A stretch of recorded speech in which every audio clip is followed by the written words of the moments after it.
ಸಾವಿರಾರು ವರ್ಷ ಪ್ರತಿದಿನ ಭಕ್ತರನ್ನ ಆಕರ್ಷಿಸುವಂಥ ದೇಗುಲ ಆಗುತ್ತೆ. ನಾನು ಕೂಡ ಒಂದು ಹೆಣ್ಮಗು, ನಾನು ಈ ಜಿಲ್ಲೆಯಲ್ಲಿ ಹುಟ್ಟಿರೋ ಹೆಣ್ಮಗು, ನನಗೆ ಅದು ಒಂದೇ ಇರುತ್ತೆ, ನಾನು ಈ ಜಿಲ್ಲೆಯ ಹೆಣ್ಮಗು, ನಾನು ರೈತರ ಒಡನಾಟದಲ್ಲಿ ಹೆಣ್ಮಕ್ಳು ಒಡನಾಟದಲ್ಲಿ ಒಂದು ದೇಗುಲನ ನೋಡಿದ್ದೆ.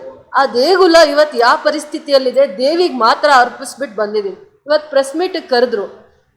ವೈಯಕ್ತಿಕವಾಗಿ ಮನಸ್ಸನ್ನ ನನಗೇನು ಹೇಳೋಕ್ಕೆ ಇಷ್ಟ ಇರಲಿಲ್ಲ, ಆದರೆ ನನ್ನ ಜವಾಬ್ದಾರಿ ಆಗಿತ್ತು. ನನಗೆ ಇವತ್ತು ಒಂದು ಸ್ಥಾನಮಾನ ಇದೆ, ನನ್ನ ಜವಾಬ್ದಾರಿ, ನನ್ನ ಆದ್ಯತೆ, ನನ್ನ ಕರ್ತವ್ಯ.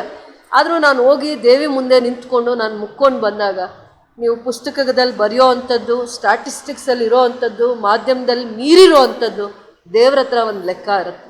ಆ ಲೆಕ್ಕಕ್ಕೆ ಮಾತ್ರ ನಾನು ತಲೆ ಬಗ್ಸ್ತೀನಿ. ನನಗೆ ವಿಶೇಷವಾಗಿ ನನ್ನ ಜಿಲ್ಲೆ ಅಂದರೆ ಅಭಿಮಾನ. ನನ್ನ ರೈತರ ದೇವಸ್ಥಾನ, ಮಹಿಳೆಯರಿಗೆ ಕಷ್ಟ ಸುಖಕ್ಕೆ, ನನಗಿವತ್ತು ಕಷ್ಟ ಬಂದರೆ ನನ್ನ ಒಬ್ಬಳು ಕಷ್ಟ ಆಗುತ್ತೆ. ಸಾವಿರಾರು ಕುಟುಂಬಗಳು, ಹೆಣ್ಮಕ್ಳು, ವಿಶೇಷವಾಗಿ ರೈತರು, ಬಡವರ ದೇವಸ್ಥಾನ ಆಗಿದ್ದನ್ನು ನಾನು ಅಷ್ಟೇ ಪವಿತ್ರವಾಗಿ, ಅಷ್ಟಕ್ಕೆ ಮಾತ್ರ ಸೀಮಿತವಾಗಿ ನೋಡ್ಕೊಂಡು ಬಂದಿರೋವಂಥ ಹೆಣ್ಮಗು. ದೇವ್ರು ನನಗೆ ಅವಕಾಶ ಕೊಟ್ಟಾಗ ಹೆಣ್ಮಕ್ಕಳ ಸಬಲೀಕರಣನ, ರೈತರ ಕಷ್ಟ ಸುಖಕ್ಕೆ ಸ್ಪಂದಿಸಿದ್ದೀನಿ ಅನ್ನೋವಂಥ ಸಮಾಧಾನ ಇದೆ. ಎಂಥ ಸಂದರ್ಭದಲ್ಲೂ ಕೂಡ ನಾನು ದೇವಸ್ಥಾನದ ಒಂದು ಅಡಿಪಾಯ ಹಾಕ್ತೀನಿ, ಕಲ್ಲು ಹಾಕ್ತೀನಿ, ಅಷ್ಟೇ ಬಿಟ್ಟರೆ ನಾನು ಅದನ್ನು ಕೆಡುವಂಥ ಮೂರ್ತಿ ಅಂತೂ ಯಾವತ್ತೂ ಆಗಲ್ಲ. ಅಷ್ಟನ್ನು ನಾನು ಹೇಳ್ತೀನಿ. ಇವತ್ತು ರಾಜಕೀಯದಲ್ಲಿ ಒಂದು ಸ್ಥಾನಮಾನ ನನಗಿರ್ಬೋದು, ನಾಳೆ ಇರದೇ ಇರ್ಬೋದು. ಯಾವತ್ತು ಒಂದು ದೇಗುಲನ, ಒಂದು ಇನ್ಸ್ಟಿಟ್ಯೂಷನ್ನ ನಾನು ಕೆಡುವಂಥ ಒಂದು ಮುಖ ಆಗಲ್ಲ ಯಾವತ್ತೂ ಕೂಡ. ಈ ಮಣ್ಣಿನ ಮಗಳಿಗೆ ಅಷ್ಟೇ ಗುಣ ಇರೋದು. ನೀವು ಪದೇ ಪದೇ ನನ್ನನ್ನು ತಿರುಗಿಸಿ ಎಷ್ಟು ಕೇಳಿದ್ರು ನನ್ನ ಉತ್ತರ ಇಷ್ಟೇನೆ. ನಾನು ಯಾರ ಬಗ್ಗೆನೂ ಮಾತಾಡಲ್ಲ, ಯಾರ ಬಗ್ಗೆನೂ ನಾನು ಚರ್ಚೆ ಮಾಡಲ್ಲ. ನನಗಿರುವಂಥದ್ದು ಒಂದು ದೇಗುಲನೇ ಅದು. ಏನಾದರೂ ಇರಲಿ, ಲೋಪದೋಷಗಳನ್ನ ಸರಿ ಮಾಡ್ಕೋಬೇಕು, ದೇವಸ್ಥಾನನ ಕಾಪಾಡ್ಕೋಬೇಕು, ಅಷ್ಟೇ ನನಗೆ ಮನಸ್ಥಿತಿ ಇರೋದು. ಅದ್ರ ಮೇಲೆ ಬೇರೆ ಮನಸ್ಥಿತಿ ನನಗಿಲ್ಲ. ನನಗೆ ದೇವ್ರು ಕೊಟ್ಟಿರೋ ಅವಕಾಶ, ನಾನು ಬಡವ್ರ ಪರವಾಗಿ ಕೆಲಸ ಮಾಡಿದ್ದೆ, ಹೆಣ್ಮಕ್ಳಿಗೆ ಶಕ್ತಿ ತುಂಬುವಂಥ ಒಂದು ಆಲೋಚನೆ ಇಟ್ಕೊಂಡಿದ್ದೆ. ಈ ಜಿಲ್ಲೆಗೆ, ಕೋಲಾರ ಜಿಲ್ಲೆಗೆ, ರೈತರಿಗೆ ಅದು ಒಂದು ಅನಿವಾರ್ಯತೆ ಇತ್ತು, ಕಾಪಾಡ್ಕೋಬೇಕಾಗಿತ್ತು ಅನ್ನೋ ಒಂದು ಮನಸ್ಥಿತಿಯಲ್ಲಿ ಕೆಲಸ ಮಾಡಿದ್ದೀನಿ. ಇನ್ನು ಮಿಕ್ಕಿದ ಏನೇ ವಿಚಾರ ಇದ್ದರೂ ನಾನು ದೇವ್ರಿಗೆ ಒಪ್ಪಿಸ್ತೀನಿ. ನಮ್ಮೆಲ್ಲ ಲೆಕ್ಕಾಚಾರ ಬೇರೆ ಆಗಿರುತ್ತೆ, ದೇವ್ರ ಲೆಕ್ಕಾಚಾರನೇ ಬೇರೆ ಆಗಿರುತ್ತೆ. ನಾನು ಏನೇ ಇವತ್ತು ತಪ್ಪು ಮಾತಾಡ್ಬೋದು, ನೋವಿಂದ ಮಾತಾಡ್ಬೋದು, ಸುಳ್ಳು ಹೇಳ್ಬೋದು, ಆದರೆ ದೇವರ ಲೆಕ್ಕದಲ್ಲಿರೋ ಅಂಥದ್ದನ್ನು ಯಾರೂ ಅಳಿಸೋಕ್ಕಾಗಲ್ಲ. ಅದು ಮಾತ್ರ ಹೇಳ್ತೀವಿ. ಏನೇನು ಆಗಬಾರ್ದು ಅದೇ ಆಗಿದೆ, ಹೇಳ್ಬಾರ್ದು ನಾವು. ನಮ್ಮ ಜಿಲ್ಲೆಗೆ ನಾನು ನೋಡಿರೋ ಪ್ರಕಾರ 2015-16 ಇಸ್ವಿಯಿಂದ ನೋಡ್ತಾ ಬರ್ತೀನಿ.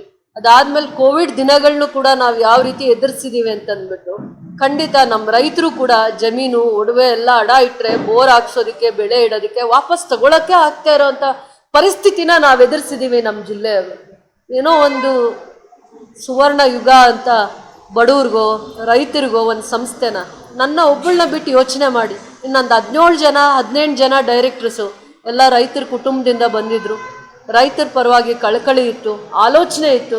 ಇಡೀ ಒಂದೊಂದು ತಾಲೂಕಲ್ಲೂ ರೈತರನ್ನ, ಹೆಣ್ಮಕ್ಕಳನ್ನ ಶಕ್ತಿ ತುಂಬೋ ಅನ್ನೋವಂಥ ಒಂದು ಕಾಳಜಿಯಿಂದನೇ ಕೆಲಸ ಮಾಡಿದ್ದಾರೆ. ಬೇರೆ ವಿಚಾರ ನಾನು ಏನು ಹೇಳೋಕ್ಕಾಗತ್ತೆ, ಏನು ಹೇಳ್ಬೋದು?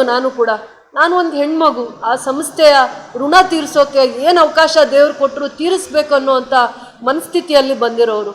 ನಾವು ಮನೆ ಕಟ್ಟೋರಾಗಬೇಕು, ಹೆಣ್ಮಕ್ಳು ಮನೆ ಮುರಿಯೋ ಅಂಥ ಹೆಣ್ಮಗು ಯಾರೂ ಆಗಬಾರ್ದು. ನನ್ನ ಸ್ವಾರ್ಥಕ್ಕೋಸ್ಕರ ಒಂದು ಮನೆ ಮುರಿಯೋದು, ಸಂಸ್ಥೆ ಮುರಿಯೋದು, ದೇವ್ಗುಲನ ಕೆಡುವಂಥ ಕೆಲಸ ಒಂದು ಹೆಣ್ಮಗು ಯಾವತ್ತೂ ಮಾಡಲ್ಲ. ನಾನು ಕೂಡ ಯಾವತ್ತೂ ಮಾಡಿಲ್ಲ. ಏನಾದರೂ ಸತ್ಯ ಇದ್ದರೂ ದೇವ್ರ ಪುಸ್ತಕದಲ್ಲಿ ಇದ್ದೇ ಇರುತ್ತೆ. ನಾನು ತಪ್ಪು ಮಾಡಿದ್ರು ಕೂಡ ಅದು ದೇವ್ರ ಹತ್ರನೇ ಲೆಕ್ಕ ಇರುತ್ತೆ. ನನಗಿವತ್ತು ಭಯ ಇದೆ. ಭಯ ಯಾಕಿದೆ ಅಂದರೆ, ನಾನು ದೇವ್ರನ್ನ ನಮ್ಮವಳು, ನಾನು ಒಬ್ಬರ ಬಗ್ಗೆ ತಪ್ಪಾಗಿ ಮಾತಾಡಲ್ಲ. ಇನ್ನೂ ನಮಗೇನಾದರೂ ಅವಮಾನ ಆದರೂ ಕೂಡ ದೇವಸ್ಥಾನದಲ್ಲಿ 10 ನಿಮಿಷ ಕುತ್ಕೊಂಡು ಇದನ್ನು ತಡ್ಕೊಳ್ಳೋ ಶಕ್ತಿ ಕೊಡು ಅಂತ ಹೇಳಿ ವಾಪಸ್ ಹೋಗುವಂಥವ್ರು. ಸ್ವಾರ್ಥದಿಂದ, ಅಧಿಕಾರನ, ಯಾವುದೇ ಒಂದು ಜವಾಬ್ದಾರಿನ ಅಸೂಯೆಯಿಂದ, ಸ್ವಾರ್ಥದಿಂದ, ದ್ವೇಷದಿಂದ ನಾನು ಯಾವತ್ತೂ ನಿಭಾಯಿಸಿಲ್ಲ, ಮುಂದೇನೂ ಕೂಡ.